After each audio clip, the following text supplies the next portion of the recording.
que tu savais que les chrétiens et les musulmans s'entendaient extrêmement bien à l'époque? Lorsque Omar ibn al-Khattab, le deuxième calife, conquit Jérusalem en l'an 638, il ne brandit pas l'épée, mais la justice.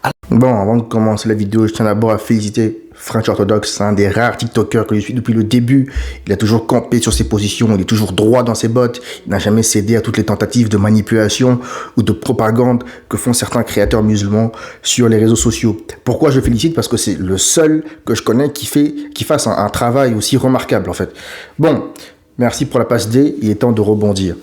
Alors, il faut savoir que toute cette tentative de romantisation, de réécriture de l'histoire, notamment de l'histoire de la Terre Sainte, c'est pour faire croire aux gens qu'il y a eu ou qu'il y avait une sorte d'entente, d'harmonie entre les musulmans et les chrétiens avant l'arrivée des Juifs, ou précisément avant la création de l'État d'Israël.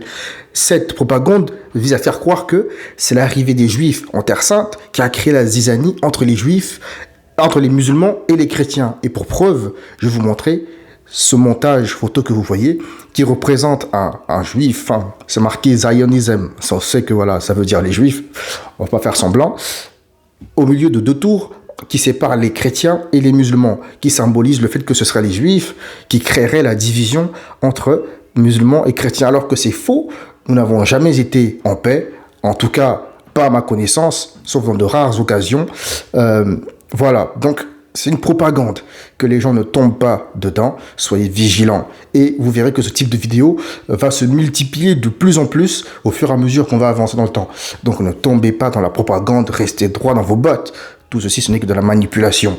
Voilà, merci à French Orthodox pour cette vidéo. Et restez droit, et restez juste.